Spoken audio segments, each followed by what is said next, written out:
players are working with. On the left-hand side, Becky Adlman. Of course, a strong finish in the Team Open last week, playing Sultai Titan again, taking on Daniel Law on 4-color Death Shadow. These Sultai Titan decks kind of showed up out of nowhere, very focused on Field of the Dead, getting away from the traditional Titan win conditions like Valakut, like Amulet. Now getting the job done with a lot of zombies.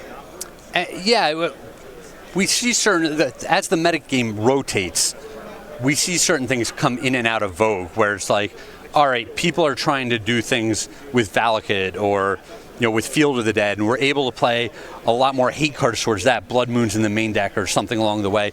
But the format just feels so restricted right now. Every time you put some of those cards in your main deck or your sideboard, that's just less game that you have against some of the more stable Oko decks. And it feels like the format does not have room to breathe the way we would like it to. Speaking of Oko decks, these blue-green Titan decks, big fan of that card. Huge get, very revolutionary to these archetypes. I don't know if they will continue to exist without Oko if we end up at that point. Remains to be seen. Well, they can easily shift colors. If you still want to play Primeval Titan with Field of the Dead. They can, but Oko accounts for so many potential problems for any type of archetype that's looking to go huge like this. It's just a game changer. In the same way, I think Urza will be a significantly weaker deck if it loses access to Oko. It's not to say it can't get the job done. I just don't know if it continues to occupy tier 1. I agree with you 100%. I'm just saying if Oko is like the best answer, this deck can transition over to the next best answer without a whole lot of cost. Yeah. No, very true. All you need are your Titans and some Field of the Deads. Engineered Explosives on 1 for Adlman, hoping to contain Daniel Law's aggression. Has done a nice job of reducing his life total very quickly, has Daniel. Fortunately, can't see that right now. I believe he is at 9. We need to have a conversation with our table spotter between rounds. Yeah. Sometimes things don't always break as we want, Craig. And that stupid tablet that puts in the life totals, it haunts me, Craig. It haunts me all the time. I push the wrong button, the life total disappears. Well, you were saying that you wanted opportunities to throw your weight around more. Right. And this is one that has come up for you now. I like it. Let's get it fixed immediately. There it is. Or heads will roll. Well, probably not. Probably not, yeah. Yeah, Gurmag Angler might make some heads roll. That's going to come down. Adlman going to go ahead and sacrifice another Sakura Tribe Elder. We're doing the ramping thing. Yeah, Daniel paid 1 for the Angler, so it can easily be dealt with Engineered Explosives on the other side, right? I don't think it tracks that way. No. It should. Just talk to the folks over at Wizards. You remember when these delve spells were just the most exciting thing you could be doing? Yeah, I do. We've come a long way. Now, Primeval Titan is the most exciting thing you can be doing. No Cavern backup for this Titan, but it's going to resolve anyway. Adlman going to go ahead and grab Field of the Dead. That is a strong card against these Death Shadow decks. Yes. You just get so wide. 2 Field of the Dead is the option. They play defense great if you feel like you have to worry about them one-shotting you, and then they play offense just as well. Yeah.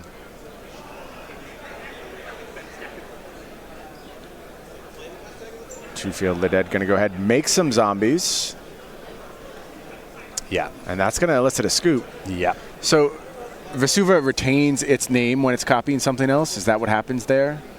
And is that why we were able to make zombies in that spot? I have no idea. I don't know either. It's time shifted. It's happened now. There's nothing we can do about it. I have no idea if it works that way. I'm going to assume it does and just move on. And Adlman up a game against Daniel Law. Why don't we head to the sideboards, talk about what these folks want to do in post-board games. We'll start on Becky's side. There you see 3 copies of Abrupt Decay, Reclamation Sage, Veil of Summer, Damping Spheres, 2 Ashiok Dreamrender, 3 Mystical Dispute, 2 Dismember, and a Thrag Tusk. Craig, what do you want to do if you're Becky? Sorry, I'm just reading through this list again. This is an awkward spot. I feel like a lot of this. I like the Ashiok Dreamrender. It prevents the opponent from being able to search their deck. No, we're on Becky's side right now. Oh, I just have things completely backwards. Yep. Thank you. I got you. Don't worry.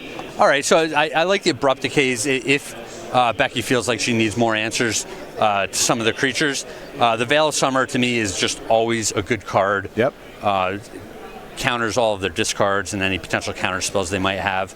But, I mean, we say this all the time with these very streamlined decks that are executing one strategy. Don't over sideboard because you just want to do what you do every single game. Agree. Light touch. Meanwhile, over on Daniel Law's side, we're going to give you the speed version of this. Has option to some Disdainful Strokes, Damping Spheres, Zone Veil of Summers. Anything you really like here on Daniel's side? It's tough because a lot of these cards are very situationally good. Yeah. But they're not consistently good in all of the hands. Not a great hand here from Becky. You see 1 Search for Tomorrow, 2 Primeval Titans, 3 lands. Yeah, this is a pretty slow hand, but a lot of what Becky's deck does is similar. Looks like Daniel's going to take a Titan. That signals to me there may be another discard spell coming. Yeah, that's a big red flag. Otherwise, you'd have to think you'd go after that Search for Tomorrow. But let's see how it plays out. Tarmogoyf going to be the play from Daniel. That was found with a free Once Upon a Time, which Death Shadow has now picked up. Circling back to the sideboard for Daniel, I think there are enough cards in the main deck that aren't real exciting. Things like Fatal Push, stuff like that. Look at how this hand has developed for Becky. Arboreal Grazer into Castle Garenbrig has Search for Tomorrow at the ready. So that's what just happened. Part of what I was saying is that Becky's deck is so consistent. So many of the cards do the same thing that even this hand that looks like it's very slow, it has the payoff cards, and so many of her draw steps are going to be those ramp spells that I think it's a pretty good keep. I think you keep that hand almost every time. Yeah, 2 strong draws off the top for Becky. And Castle Garenbrig, Arboreal Grazer. Looking back on Daniel's side, now we have to hope that he has that second discard spell that we were guessing he had. I think you just slam it if you do. I don't think he does. Yeah. And now you have to wonder about that decision to take the first Primeval Titan as opposed to the Search for Tomorrow. Unless he does something, he's facing down Titan next turn.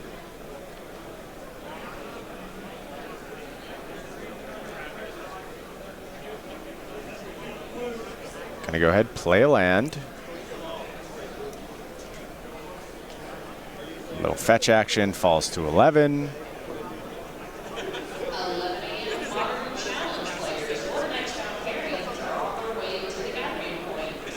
How much Modern have you been playing recently?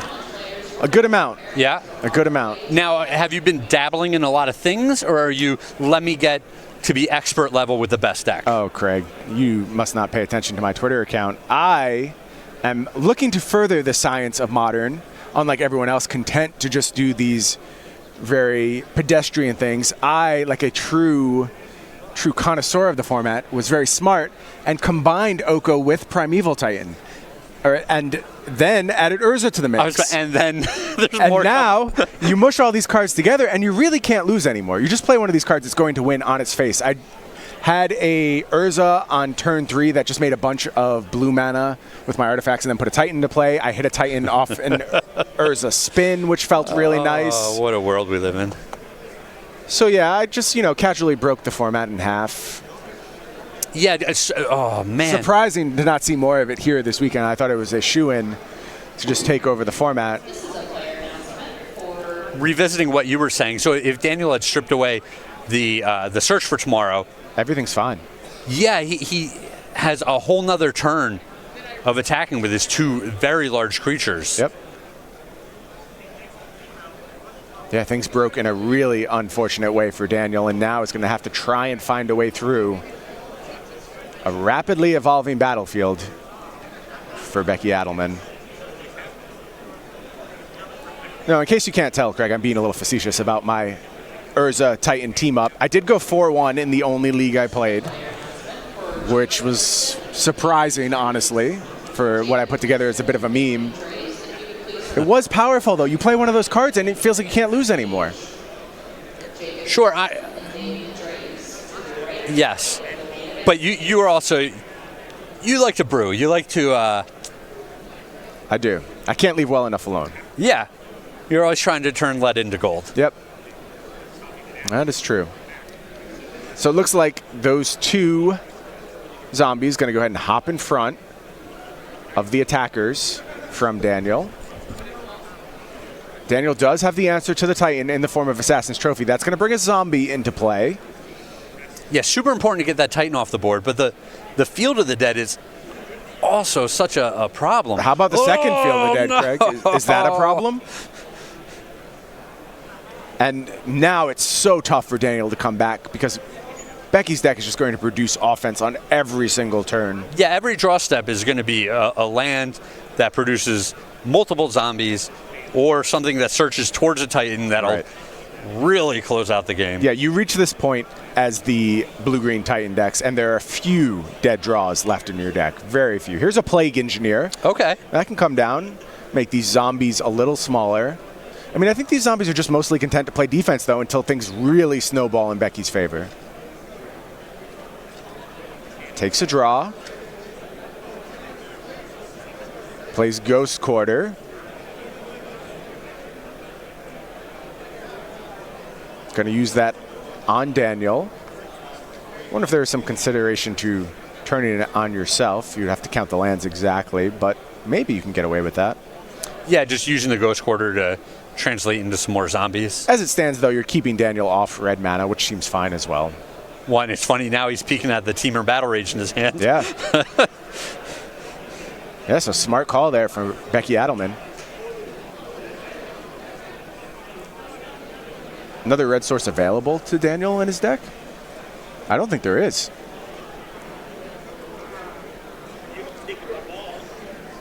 Wow. There's not. That's going to do it for that Teamer Battle Rage in hand. Huh. I guess that's what happens when you branch into the fourth color. Yeah. Some more chump blocks from these zombies. Feels like just a matter of time for Becky now. Just find a card that matters. How about Transmute Talaria West? Oh, yeah. Have a guess what that's going to get? How about Summoner's Pact? Oh, yeah. Yeah, cast that one. Daniel says, can I read that, please? How dead am I? Oh, very? Okay. Oh, yeah. Becky going to go ahead, grab Primeval Titan. 6 mana going to be tapped. 5 mana. Thanks, Castle Garenbrig. There's a Drown in the lock, though, for Daniel. And that's going to counter the Titan. Becky plays out last land in hand. Turn passes back to Daniel. So Becky does need some help from the top of the deck now. More chumping. Sure, but even that Blaststone that has shown up along the way is going to provide a lot of value for Becky at some point. Yeah. You know, if she wants to get the Goyf off the board, she can. If she wants to get the Plague Engineer off the board, she'll be able to. Here's a Misty Rainforest. It's going to go ahead and make some zombies. You remember when your opponent would play a land off the top and you'd be like, thank God. goodness. Yeah, not anymore. Yeah.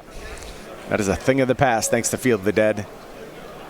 Comes the beatdown squad, and look at this. Becky going to go ahead and take it, maybe looking to set up for that lethal attack.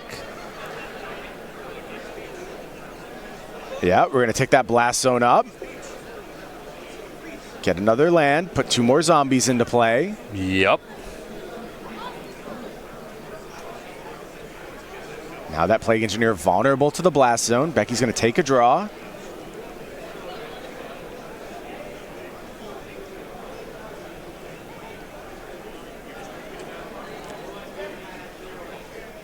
Crack blast zone. Goodbye Plague Engineer.